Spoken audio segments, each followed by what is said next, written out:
Are they okay? You want to take them off? I end up taking them off. Part of the reason I got these ones is I take them off anyway, so maybe I should just get. Am I allowed to say on a hot mic that I'm thinking of getting contacts? No. I'm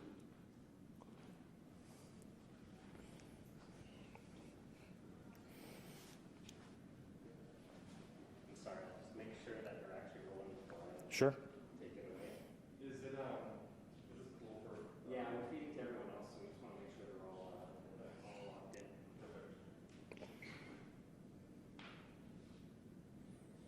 I'm not used to having this kind of power. No, that's the thing that's changed dramatically. It's so much better. Is it? I was on Feds this morning. I was the only person there apart from the free press camera, and it was lovely. Nice. No scrum, no chaos. I mean, it would have been nice to have some journalists ask questions beside me, but Yeah, I guess that is the We can give you questions to ask. But that way, no, that's it. That's wrong, right? That's wrong. That's I will get you to do some French posts because officially I'm with the French. okay. Absolument. Yeah. All right, come on, Brad. I'm gonna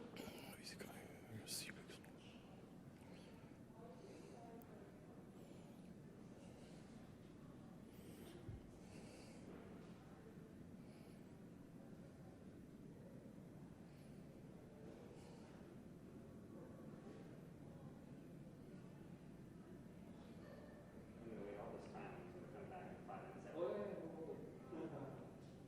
He's gonna come back in 5 minutes. Say,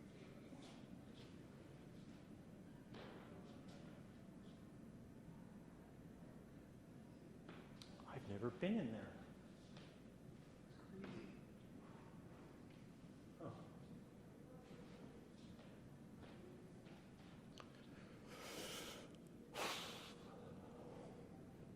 well, hey, Brad, just want to make sure you guys are rolling.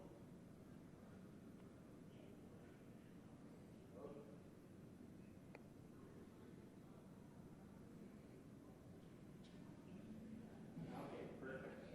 Excellent. That's all we need. No problem. Talk later. Cheers. Okay, Dougald, we are ready to go, and when you're ready. Okay. Do you have any questions to cue me, or just want me to? Why do you got us here today?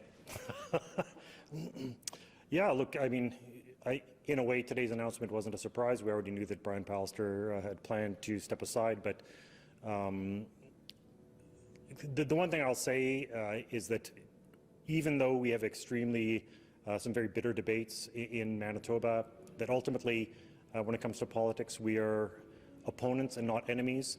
That politics is a tough business, and that when it comes to especially the family members of politicians, they often take it harder than anyone else. People always say that in politics you have to have a thick skin, but it's a lot harder for family members. So, look, I do wish Mr. Pallister and his family the best for a long and happy retirement. It would be great to have more specifics, to know exactly when he's stepping aside for my own planning purposes, because it means there'll be by-elections and so on. But look, it has been an incredibly tough year. I do think this is a turning point for Manitoba, and we'll see whether the PC party is able at all to shake loose of Mr. Pallister's legacy, because it seems to me that he did have a vision, which I completely and totally disagreed with. He was determined to put it through in any way that he could, and that's the truth. And look, and I did everything I could to try to oppose it as well. I do think ultimately it'll be a challenge for his party to be able to overcome what happened in the last years, because it seems to me he's stepping aside under pressure, and that even though they're putting a brave face on it, the fact is that he's very unpopular and is being required to step aside by his party, and yet they're still overwhelmingly silent in public about why that's happening. So we'll see how it all plays out. So, like going forward, what's the next step for the Liberal Party? For us, oh look, we already have our election readiness committee up and running. We have fundraising up and running. We have candidate recruitment up and running. Clearly, we're interested in Fort White as a by-election. We're going to be doing everything we can because we've consistently finished second there, and I think it's people will say, well, it's a good safe seat for the PCs, but so was St. Boniface was a very safe seat for the NDP, and we're going to do everything we can to win whatever by-election comes up. And the other is just, I mean, we'll be pointing out. We'll see what happens in terms of leadership as well. For the PCs, I mean, not for the leadership of the Manitoba Liberal Party. We'll see what the record of anyone who comes up is, because I do think it'll be very difficult for any Conservative to be able to come up and say that they want to take a new direction without saying, by implication, undermining or criticizing Pallister, or by being hypocritical. Because if they go in a new direction, they were certainly silent about what they were doing before. Well, that's my next question. Do you expect, I mean, regardless of when Pallister steps aside and the leader takes over, do you expect a change in policy, in attitude, in direction, in culture within the legislature? I don't, frankly. I don't think, in part because everybody was compliant with Pallister up to this point. So you'd have to see whether they're actually able to completely change their culture, which I don't think they are. And when it comes to their politics and their policies, none of that has changed either. They've essentially governed for the past few years, occasionally trying to pretend to be fake liberals, right? They'll make some noise about a carbon tax and then pull it away. They'll make some noise about poverty, but not really do anything. And it's overwhelming. And look, when you look at what happened over the last year in terms of the pandemic, it was an absolute crisis from beginning to end. And no one spoke up until after the third wave was substantially over. And the fact that they haven't been able to deal with that, there's still a huge reckoning in terms of what happened during the pandemic and other things that have gone on that really have not been addressed, that are going to continue. Frankly, I think that yes, today Brian Pallister is stepping aside, but I think he's a spectre that's going to continue to haunt the PCs for the next few years. The federal Liberals, or federal government, announced a new housing initiative with Misericordia Hospital this morning. Yep. Notably, the provincial government was nowhere in sight Yep. for that announcement. Is there a disconnect between the provincial government and the federal government in this province? Well, without question. This is something that's entirely since being elected, since 2016, the PCs have taken the line that they have no choice but to cut, because they said the NDP left them a mess, and they pretended that the federal government wasn't giving them money. But the federal government was backing up like a Brinks truck of cash to the provincial government and giving them money for infrastructure, healthcare, and education, and the PC government was refusing to spend it. And it was never clear whether it was deliberate or if they just weren't organized enough. But some of it is certainly up to this point is that, and this is why I disagreed with Brian Pallister, is I think he was set on dismantling so much of what we take for granted that government is supposed to do, to provide basic services, healthcare and education. And he was set on dismantling those things. And if a federal government came along that wanted to build and invest in those things, he felt it was his job to stop it. And he did. The question is whether now a new leader might try to do that, but I think we're also still going to be facing tough times after a pandemic. And I can't think of anyone in that party, in the PC party, who's actually willing to do what it takes, because they simply don't believe in the measures that are required to house people, to educate people, and to make sure people are well. They just don't believe it. And there's a deep split in that party. Well, I mean, look, there is a bit of a progressive wing, but fundamentally these are reformers, and often rural reformers, who have almost a U.S. Republican view of the way government should act, and that's what we've been living under.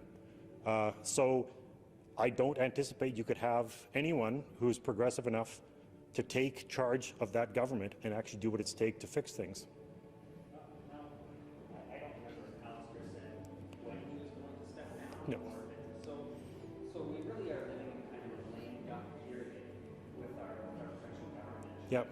Should pressure be pushed to push for the Liberals push the government to call an election now once they have a leader, or push them to decide things quicker? Because it seems as though we're just kind of left. We have over 2 years Yeah. before the next election. So like, what do we do now? Yeah, no. Look, I think it's more that if he's going to leave, like we need to have somebody. There needs to be somebody new in charge, and that needs to be settled fairly quickly. We don't live.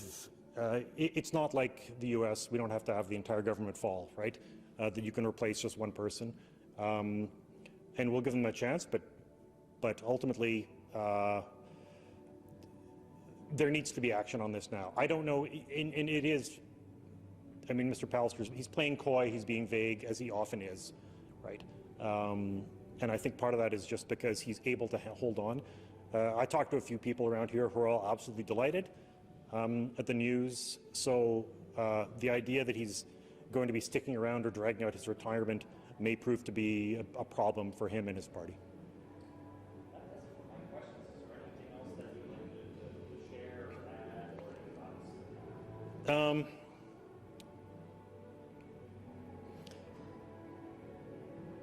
I mean, look, we'll have to see, because I think that there's still.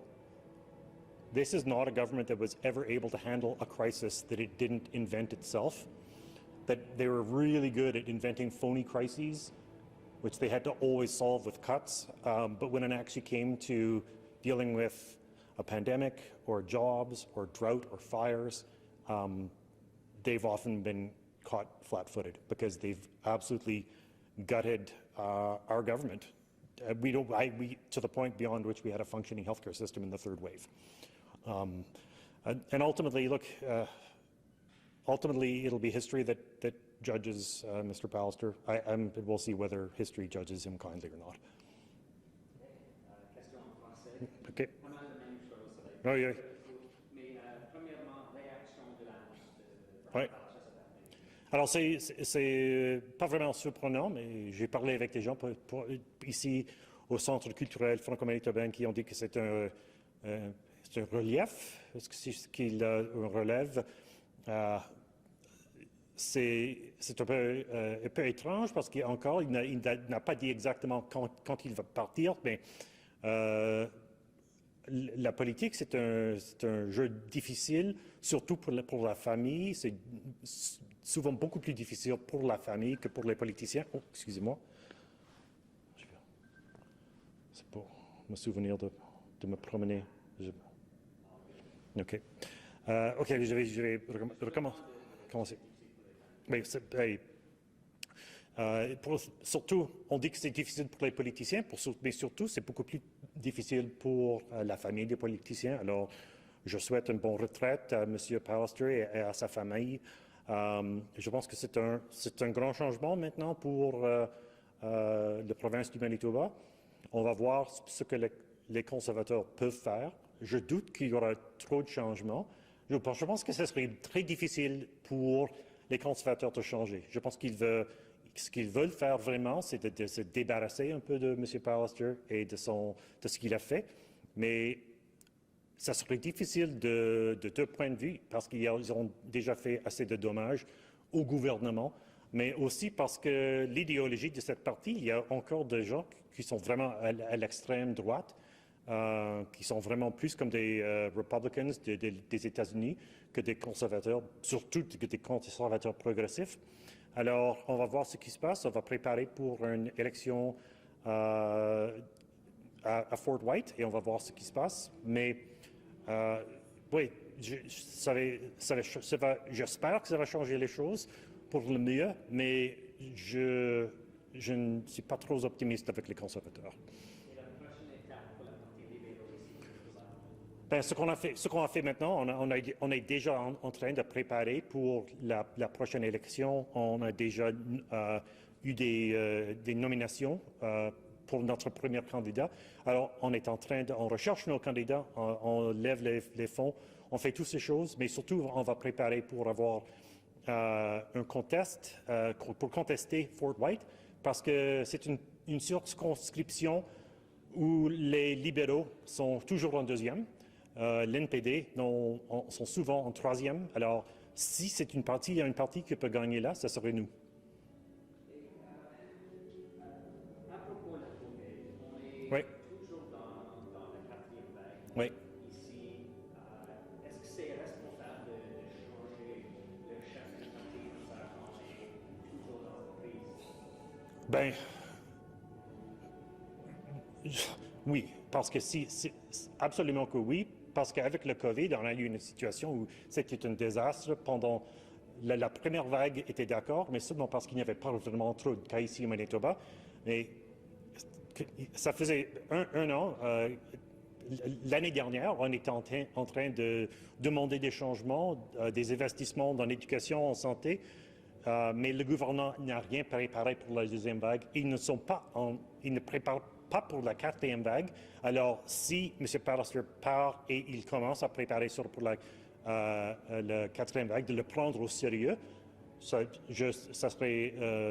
va améliorer les choses. Mais on va voir parce que on va voir parce qu'on ne sait pas encore qui va être le chef interim, qui va être le chef permanent. Et aussi parce qu'on va voir, parfois si les gens contestent pour être chef d'une partie, il faut qu'ils quittent comme ministre. Alors, s'il y a des gens qui vont partir comme ministre, on va perdre encore des gens qui sont en charge du gouvernement. Alors, et ça va être aussi un parti divisé.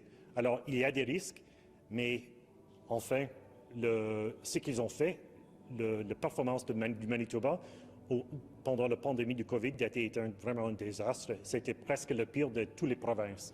Alors, on espère qu'on ne peut pas faire plus pire que ça, mais on espère seulement. J'ai remarqué que le compte Twitter officiel de M.